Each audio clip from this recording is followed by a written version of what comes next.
Chapter 3. It was their studied calm that gave them away.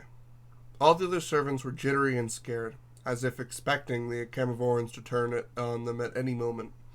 Closta couldn't blame them. The Santorasian army had been slaughtered on the field just hours ago. They served their conquerors with shaking hands, unwilling to meet their eyes. In contrast, these two servants who approached the king's table, bearing fresh jugs and platters of food, were neutral in their demeanor. A man and a woman, they were unremarkable in all ways, their faces instantly forgettable. In other circumstances, their disguises would have been perfect, but in this situation, it was their training that revealed them to Callista. If they had appeared nervous, she might not have noticed them until the deed had been done. Ignoring the questioning looks from those around her, Callista rose to her feet and snatched up her spear. Hecarim said something behind her, but she didn't hear him. Her focus narrowed on the two false servants. She did not call out, for she had not yet ruled out that she was mistaken. She strode toward the royal table. The guards surrounding it were vigilant. They patted down the two servants, checking their sleeves and sides for concealed weapons.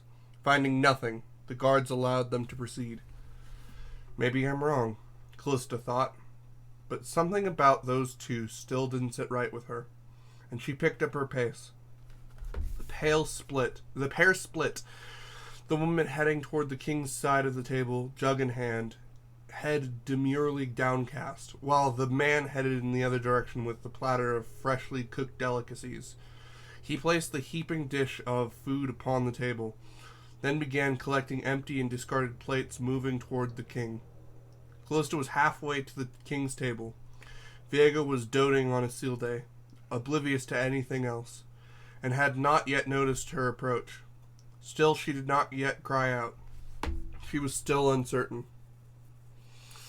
Vask, the king's bodyguard, stood in the shadows nearby, one hand resting lightly on his sword's hilt, scanning for threats.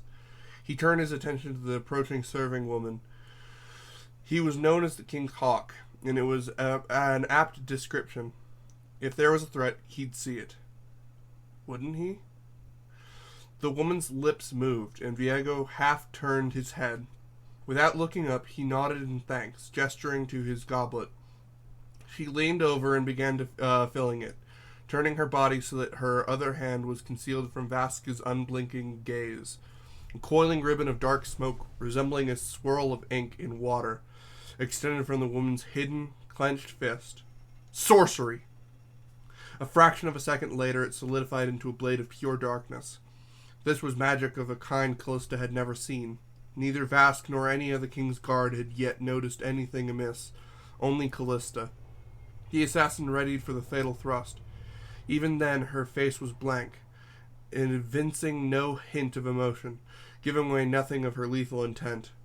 Even then, Callista did not shout, knowing the king would be dead before anyone was able to react. With a grunt, she hurled her spear. She put all of her years of training and strength into that spear, praying to the ancestors it would be enough. It flew straight and true, hissing through the air, past the king's guards.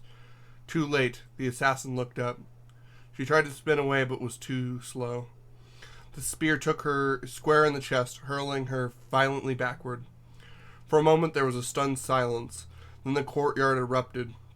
Shouts filled the air. Knights and nobles launched to their feet, sending benches and stools crashing to the flagstones.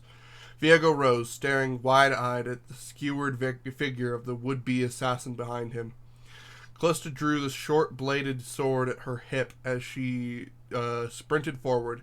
In the confusion, several guards tried to intercept her, but she deftly sidestepped them, straining not to lose sight of the dead assassin's partner amid the chaos. He had dropped the plates and he'd been collecting and knelt by the table, as if cowering in fear and shock. It was a ploy. Darkness coiled as a pair of blades formed from nothing in his hands. Vask saw Callista coming. His sword was drawn. There! There! She shouted, stabbing a finger at the second assassin. Vask nodded, seeing the threat. He dragged Viego back none too gently, and interposed himself between the assassin and his king. Isilde was crouching low, having slipped from her chair. With a roar, Vask flipped the king's table onto its side, forming a makeshift barricade. Earthenware plates and jugs shattered on the flagstones. The assassin snarled, the mask of unnatural calm discarded. 2 guards attacked, moving like liquid. The assassin slipped through the blade thrusts, making the soldiers look clumsy and slow. He was unnaturally fast, and his movements left a blur of motion in his wake. Only once he was past the guards did they fall. Callista had not even seen the strikes. Then she was there, her blades hissing for the assassin's neck. He turned her short sword aside and slashed at her with his other blade, savagely fast. His weapon seemed to drip with black shadow. Callista swayed back from the vicious slash, which missed her by a hair's breadth. His foot connected with her sternum, driving the air from her, and she stumbled backward. 2 more of the king's guard fell to the scything dark blades. Then the assassin brought the table barricade crashing down onto its top, clearing the way to his target. Vask was there, darting forward like a striking snake. Callista had seen few swordsmen as quick as the king's hawk, but even he seemed slow compared to the assassin, like he was moving in water. The killer wove around Vask's strikes, getting closer with every step. Callista pushed back to her feet, scarce able to breathe, but desperate to protect Viego. Vask knew he was outmatched. Callista could see it in his eyes. He offered an uncharacteristically clumsy attack of his own, which gave the assassin an opening he needed. He darted in close and plunged both blades into Vask's chest. The king's bodyguard was looking over his killer's shoulder, his eyes locked into Callista's. He intentionally opened himself up for the killing blow, she realized. The assassin realized it as well, but too late. The king's hawk grabbed him, gripping him tight. The man fought to free himself, but he could not. Callista drove her spear tip to the base of his neck, killing him instantly. She did not have a chance to offer Vask thanks for his noble sacrifice. He was already on the ground, twitching in his death throes. Blackness was seeping through his veins, visible through the pale skin of his neck, and filling his eyes. She yanked her spear from the body of the first assassin and moved to the king's side. Viego was comforting Isilde and guiding her back to her chair, his arm around her shoulder. "Are you hurt?" Callista asked. "I'm fine," Viego replied. And you, my queen?" Isilde looked up, eyes wide and frightened. She nodded, shock rendering her mute. "Who are they?" snarled Viego. "A better question might be who sent them," Callista murmured. She cursed herself for a fool. I should not have killed that second one. The secret of who hired them had died with him. She nudged the female assassin's dropped blade with the butt of her spear. It disintegrated, like it was made of ash, leaving nothing but a black smear on the stone. More guards were around the king and queen now, weapons at the ready. Nevertheless, Callista did not lower her guard. She scanned the sea of faces for any further threat. It was difficult, as there was so much movement and noise, but her eyes were drawn to the servant edging through the crowd, head down. "Stop that man!" Callista yelled, pointing down at him. "Take him!" Onlookers swiftly backed away, and guards rushed toward the servant. The man instantly threw off any other pretense and danced nimbly onto the table, a blade of darkness forming in his hand. He flipped and the now solid knife around, catching it deftly by the point, then hurled it. It spun end over end toward Viego. "No!" Callista shouted, leaping forward, desperately swinging her spear into the knife's path. She made contact, but only just. It was the slightest of touches, not a true deflection, but it was enough to make the spinning blade wobble in the air. For a sickening heartbeat, Callista believed she had failed.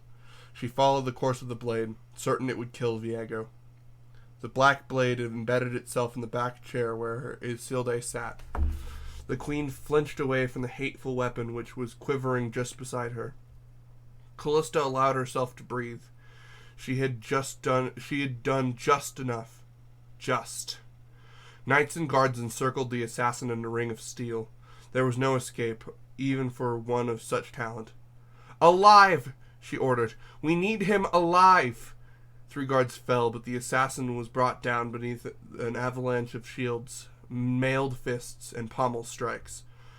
Viego was not satisfied. Seeing his queen so nearly struck by the assassin's blade drove him past the point of reason, and the assassins were not the only ones who were able to form weapons out of nowhere. He thrust out his hand, and with an almost imperceptible displacement of air, Sanctity materialized in his fist. Soul-bound with the blade of the king, he was able to summon and dismiss it at will. Face flushed, eyes flashing dangerously, he strode toward the assassin, now pinned to the ground. "Lord King," Callista cautioned, hurrying to match Viego's pace. "Get out of my way!" "Viego," she hissed, "we must... Back!" He made a sweeping motion as if to shove Callista aside, though his hand never touched her. Nevertheless, she was pushed away, sliding and staggering, by a force that was impossible to resist. There were more than a few gasps from the onlookers. Viego was the first Camevoran monarch in the kingdom's history to have magical aptitude. It was generally believed he must have inherited it from his mother's lineage, and few outside the palace had ever seen him manifest it. It was one of the reasons Viego wanted to fight on the field, to show his subjects and allies the power he wielded. When Callista regained her footing, she was easily 15 feet away. "Back!" the king bellowed again, his face murderous, and all the soldiers pinning the assassins to the ground were hurled away, blasted by the invisible force of his fury. "We need him!" Callista cried, but Viego did not even register her words. She had seen him like this before. He'd been more controlled since taking the throne, but his rages were common when he was a child. When the blood boiled in him, he heard nothing, and the arcane power that flowed through his veins seemed to become more potent when his emotions ran hot. He stood over the bloody and broken assassin, Sanctity clasped in both hands like an executioner's blade. He was breathing hard, and his eyes were narrowed in hatred. "You dare threaten my queen?" he hissed. "You dare attempt to kill me?" The assassin pushed himself unsteadily into a sitting position. Blood trickled from one of his ears, and his eyes were swollen, almost shut. One of his arms was bent at an odd angle. It was a wonder he was not unconscious. Numbly, he blinked up at Viego. "I am the king of Camavor, the greatest nation this world has ever seen," snarled Viego, "and you are nothing." "Viego, keep him alive!" Callista shouted, straining against his power, but it was like being pushed against an invisible wall. Viego reversed his grip so that he held the blade of the king in both hands with the point down and drove it into the assassin. The pressure holding Callista back was suddenly released, and she staggered forward. Callista slid his blade free, and the assassin fell face first to the ground. His flesh was already desiccating, like a piece of fruit left too long in the sun. The courtyard was quiet. Everyone was on their feet, transfixed. The queen's voice broke the silence. "Viego?" she breathed. There was blood on her fingertips. In horror, Callista realized the assassin's thrown blade had grazed her, slicing through her delicate fabric of her dress and scoring a shallow wound on her shoulder. Callista thought of the king's bodyguard thrashing on the ground, black veins throbbing beneath his flesh, and her heart dropped. "Ancestors have mercy," she whispered. The blade, still embedded in the wood of the high-backed chair, turned to ash and was borne away on the gentle evening breeze. The queen's eyes rolled back in her sockets, and an anguished, strangled cry tore from Viego's throat. With a sigh, Isilde collapsed to the ground.